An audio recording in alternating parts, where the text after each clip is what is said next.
주님의 은혜가 오늘도 여러분 삶 가운데 가득하시기를 주의 이름으로 축원을 드립니다.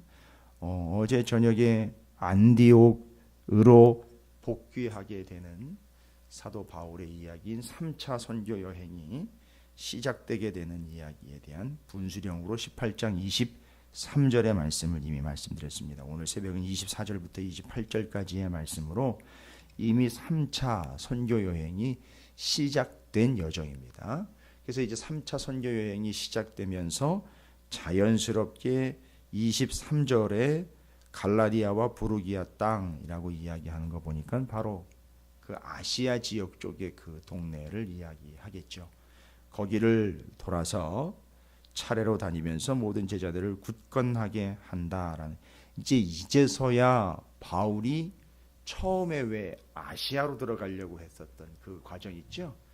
바로 요 3차 때 그 아시아 그 지역을 통과해서 어디로 오게 되느냐면 에베소로 오게 됩니다. 어제 지도 잠깐 기억하시겠습니다만, 또 그냥 음성으로만 말씀을 듣는 분들은 방송을 통해서는 성경이라든지 아니면 지도를 좀 참조하시면, 요즘에 지도들이 제가 가진 성경에도 지금 조그맣게 이렇게 옆에 그림으로 나와 있는데, 에베소라는 그 동네가 바로 바울이 2차 선교 여행 때 돌아오면서 잠깐 들렸던, 그리고 이제 2차 선교 여행의 마지막 귀한 여정 중에 바울이 겐그레에서 머리를 깎고 이건 다 이루신 바 하나님께서 이루셨습니다 라고 완성의 의미, 서원을 성취한 의미로 머리를 깎고 브리스길라와 아굴라 부부가 동행을 하여 에베소에 머물게 됩니다. 바로 아굴라와 브리스길라 부부가 바울과 동행해 에베소에 머무르고 바울이 이제 예루살렘과 안디옥으로 돌아가게 됩니다.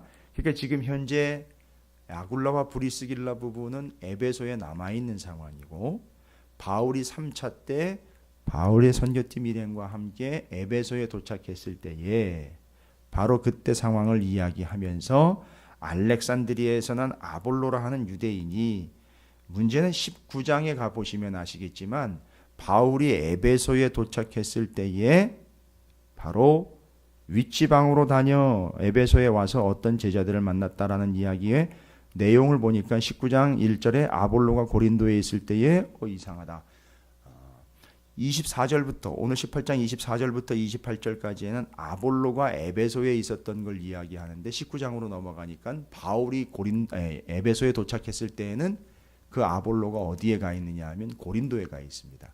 그러니까 여러분께서 짐작하실 때에는 바울이 선교 여행을 마치고 에베소에서 예루살렘과 안디옥 교회를 갔다가 다시 3차 선교 여행 시작 때 에베소에 올 때까지 그 사이에 바로 아볼로라는 사람이 에베소에 있다가 에베소에서 고린도로 가버립니다. 여러분, 여기서 또 우리가 좀 짐작을 해야 되는 게 뭐냐면, 고린도 교회에 보낸 서신인 고린도 전서 후서, 특별히 고린도 전서에 보면 아볼로가 나와요.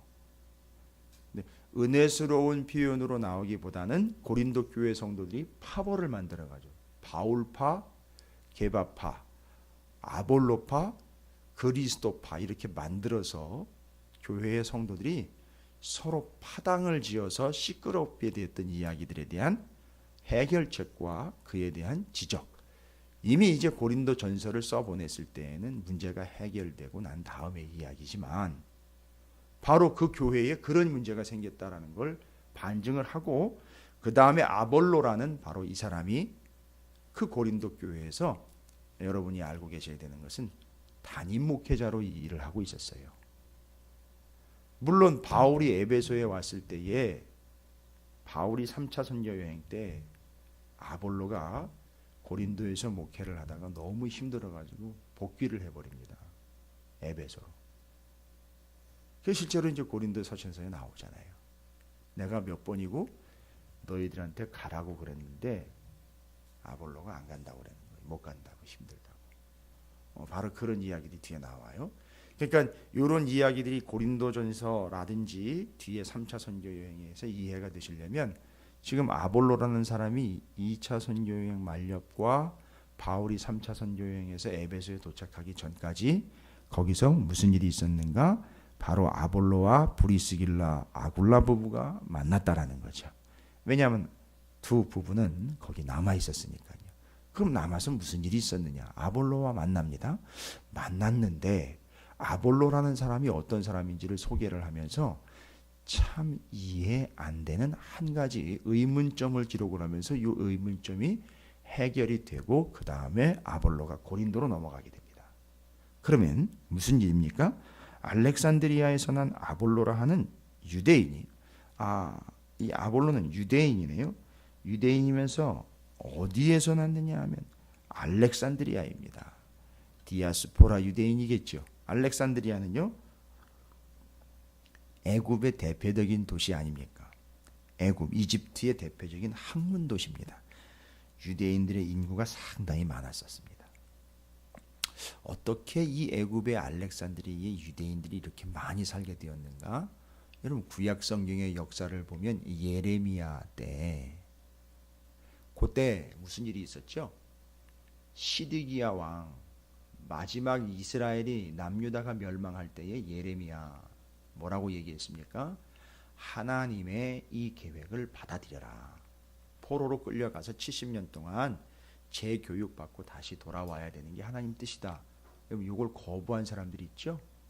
그래서 그 거부를 하고 예레미야와 또 그 유대 땅의 지도자들을 죽이고 애굽으로 도망간 사람들이 그때 이후로 계속 거기 남아 있으면서 바로 거기서 많은 유대인들이 오랜 시간 동안을 유대인들이 헬라 중간시대, 신구약 중간시대를 지날 때까지도 많은 유대인들은 여전히 애굽 땅에서 그렇게 살아오고 있었던 때, 바로 그때 그것이 배경이 되어서 많은 유대인들이 알렉산드리아에 살고 있었습니다.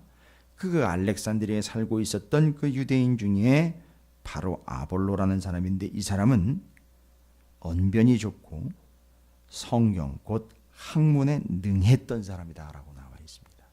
그러니까 아마 교육을 잘 받은 것 같죠.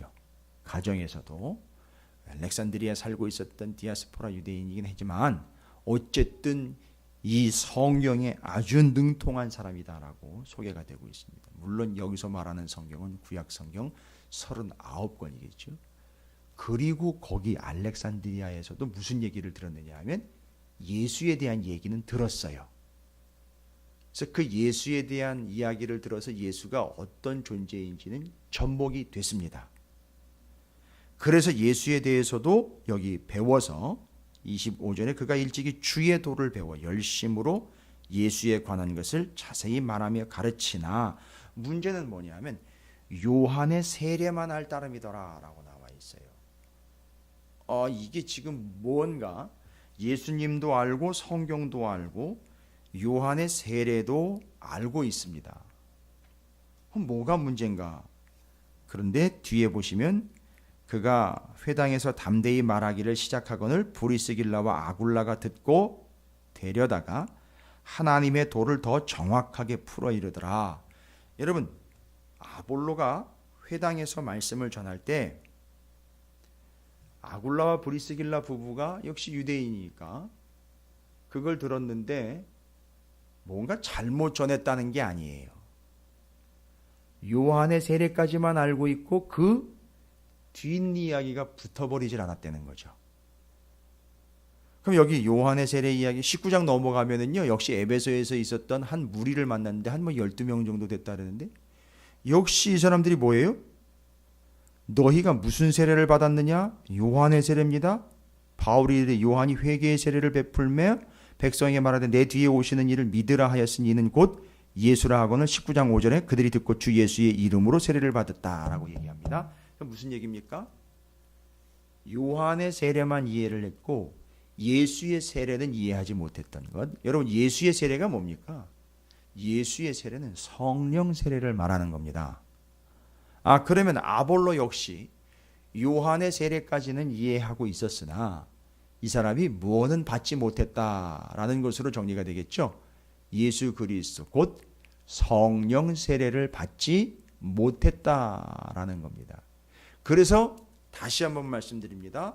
아볼로가 말씀을 전하는 걸 들어보니까 틀린 말이 아닌데 그 뒷이야기가 붙어주지 않는 거예요. 여러분, 성령 세례 이야기 하려면은요, 뭐 그러기 전에 그럼 한 가지 더 생각해 볼까요? 아굴라와 브리스길라 부부는 고린도에서 1년 6개월 동안 바울과 함께 있었죠. 그리고 아굴라와 브리스길라, 이게 참 우리나라 이름이 아니라서, 로마에 있다가 추방을 당했습니다. 근데 그 로마에서 아굴라 브리스길라 부부는 단순한 유대인이 아니었죠. 로마 교회의 성도였어요. 그러니까 로마에는 이미 뭐가 세워졌다는 얘기죠? 교회가 세워진 거예요. 그러나 알렉산드리아에는 교회가 세워졌다는 이야기가 없어요. 그러면 여기 요한의 세례까지만이라고 이야기하고 그 요한의 세례 그 다음 예수의 세례 곧 성령 세례 요거를 모르고 있다라는 이야기는 성령 세례, 성령의 역사, 성령이 임재하시는 것, 요 부분이 추가가 돼야 되는 거죠. 그렇게 해야 완성이 된다는 얘기죠. 그러면 여러분이 다 알고 계시는 거잖아요. 이미 사도행전에서 성령이 역사하여 성령이 임재하여 성령의 세례를 받게 되는 그 귀중한 역사, 그게 어디에 있었다는 얘기죠? 마가의 다락방에서 있었던 바로 그 성령의 세례의 역사, 이게 추가가 돼야 된다는 거죠. 그렇죠. 아볼로는 뭐 예루살렘에 가서 거기에서 마가의 다락방에 있었던 성령의 역사를 다시 들었거나 누구한테 전해받은 바가 아닌 알렉산드리아에서 에베소로 바로 왔다가 에베소에서 고린도로 또 넘어간 거예요. 근데 이미 들어서 알고 있고 성경을 이미 구약 성경을 꿰뚫고 있기 때문에 대충 얘기만 들어도 알게 되고 연결이 되겠죠. 예수라는 존재가 어떤 존재인지를 이해하고 알고는 있으나 문제는 뭡니까? 성령의 세례를 받아서 중요한 거를 이제 다시 이야기하면 아볼로가 그 다음 에베소에서 어디로 가죠? 고린도로 간다 그랬잖아요. 고린도에 가서 고린도의 담임 목사가 됩니다. 그러면요, 이거는 심각한 거 아닙니까? 아무것도 모르는 개념은 아니지만 성경을 잘 알고 있고 예수에 대해서도 알고 있으나 뭐는요? 성령의 세례, 성령의 역사를 모르고 가가지고선 담임 목사를 한다는 건 말이 안 되지 않습니까? 왜냐하면 고린도에 이미 교회가 세워진 상태지 않습니까? 바울이 거기 들어가가지고 아굴라 브리스길라 부부가 거기 함께 있으면서 1년 6개월 동안 복음을 전하면서 이미 교회가 세워진 상태인데 거기를 그 성도들을 섬기러 가는 아볼로가 성령의 세례도 모르고 간다면 말이 됩니까? 어디로 가는 겁니까? 고린도로 가지만 고린도에 구체적으로 교회로 가는 거 아닙니까? 교회는요, 역사상 교회의 첫 시작을 이야기하려면요, 마가의 다락방의 성령의 역사, 성령의 세례, 성령의 임재를 이야기해야 되지 않습니까? 그러니까 아볼로 자신이 요한의 세례를 알고 모르고보다 더 중요한 게 뭡니까? 예수 그리스도의 세례 곧 성령의 세례를 받고 가야 된다는 거죠. 그래야 교회에 가서 교회의 지도자로 사역을 감당할 수 있는 것이죠. 그러니까 지금 여기서 말하고 있는 아굴라와 브리스길라 부부가 아볼로를 붙잡고 다시 전하면서 다시 그를 온전히 세운, 틀렸다는 게 아니에요. 완성을 시켜줘가지고 고린도로 가게 만들어줘야 되니까 바로 그 부분을 이야기를 하는 겁니다. 그리고 그 놀라운 은혜를 성령 충만함으로 더 강력한 은혜를 받아서 성령의 임재를 통해서, 자, 그러면 아볼로라는 사람이 요한의 세례, 예수님의 세례인 곧 성령의 세례에 대해서 우리는 무엇으로 정리할 수 있느냐? 19장 6절에 보면 바울이 에베소에 왔을 때 요한의 세례만, 성령이 계심도 듣지 못하는, 예수님의 세례를 받지 못하는 이 사람들에게 바울이 안수하여 성령이 그들에게 임하심으로 방언도 하고 예언도 했다라고 19장 6절에 나와 있습니다. 내일 새벽에 이제 살펴봐야 되지만, 그럼 이제 아볼로도 그 성령의 세례에 대한 말씀과 그 명확한 근거들을 확인함으로 인하여 아볼로에게도 성령이 임하게 됐다는 얘기죠. 그러면 이제 초대교회의 역사가 아볼로에게 전달이 된 겁니다. 교회가 어떻게 세워졌고 네가 이제 고린도에 가서 담임 목회자로 사역을 하게 될 텐데 바로 그것을 위해서는 반드시 성령의 세례를 받아야 되는 것. 그러면 24절부터 28절은 이걸 이야기하는 겁니다. 아볼로라는 한 사람만을 이야기하는 게 아니라 오늘날 성도인 우리들에게 뭘 이야기하고 있는 부분이냐? 지도자가 되기 위한 사람만을 이야기하는 게 아니라 그리스도인이라면, 자 그러면 24절부터 28절까지를 보면 아굴라와 브리스길라 부부가 애쓰고 힘썼던 게 뭡니까? 아볼로가 이미 알고 있는 것들을 다 걷어치워라가 아니라 거기에 추가하고 완성시키기 위하여 예수 그리스도의 세례, 성령의 세례, 초대교회의 역사, 다시 한번 떠올려 보십시오. 그들이 약속한 바 성령을 기다리면서 끝까지 기도하여 그들에게 성령이 불과 같이 물과 같이 임하게 되는 놀라운 사건을 경험하게 된, 그게 바로 교회 올시다 라고 이야기를 했어요.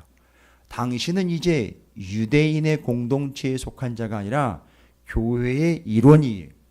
그러면 교회의 일원이라는 얘기는 곧 그 한 사람 한 사람이 뭐라는 얘기입니까? 교회라는 얘기입니다. 따라서 초대교회에 성령이 임한 것처럼 당신도 제일 먼저 성경을 많이 알고 있는 지도자가 아닌 당신 한 사람도 한 사람으로서 교회가 돼야 됩니다.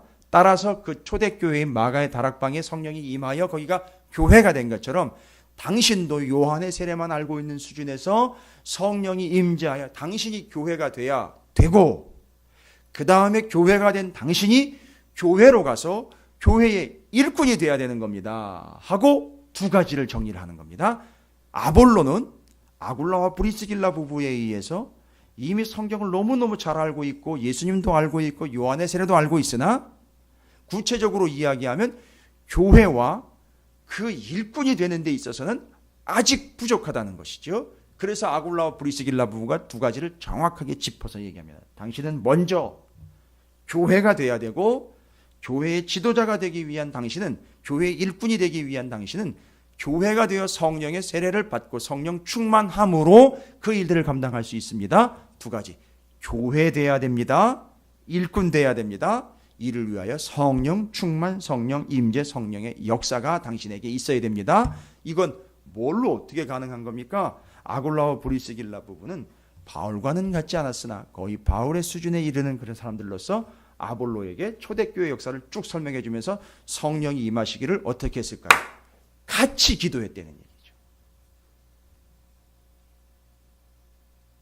바울처럼 안수를 했다라는 이야기가 없어요. 그렇죠.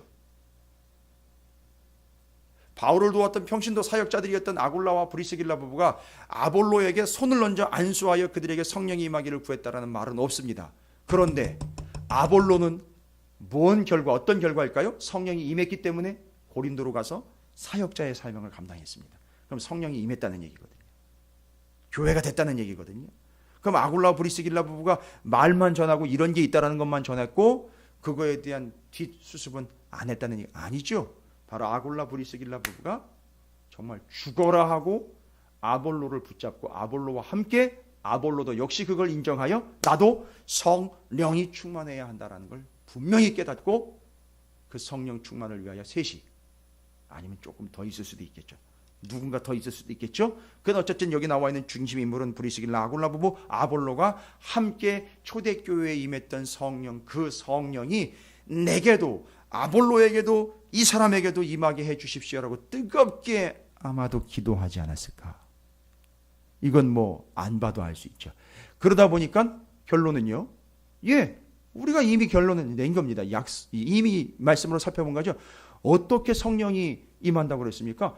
약속 믿고 구하면 임하는 거라 그랬지 않습니까? 초대교회 때 그렇게 임했죠. 역시 아볼로와 브리스길라 아굴라 부부가 그렇게 약속 믿고 성령의 임함을, 충만함을 위하여 뜨겁게 기도한 결과 아볼로에게 성령이 임했고, 아볼로는 본인이 교회가 되었고, 그리고 고린도에 가서 교회의 일꾼으로 사명을 감당하게 되었다.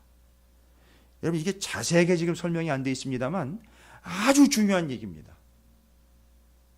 그래서 아볼로가 이 사실이 정리가 된 겁니다. 그리고 사역자로 고린도까지 갈 수 있었던 겁니다. 바울이 3차 선교 여행 때 에베소에 왔는데 아볼로는 없어요. 도망간 게 아니라 고린도에 가 있는 상황이에요. 그리고 아굴라와 브리스길라 부부를 만났겠죠. 아볼로 얘기 들었겠죠. 그런데 아볼로가 너무 힘들어가지고 다시 돌아오게 되는 이야기가 고린도전서에 기록이 돼 있어요. 요 관계입니다.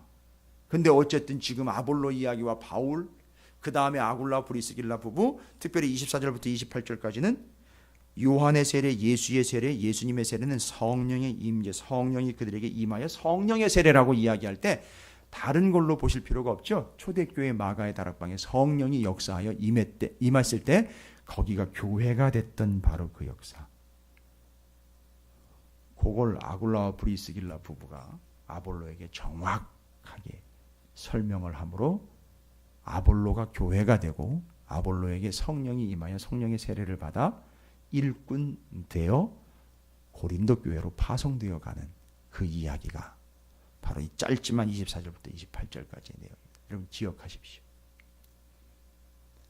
아볼로 성경 충분히 알고 있고 심지어 그 성경 학문에 아주 능통한 자다라고 나와 있습니다.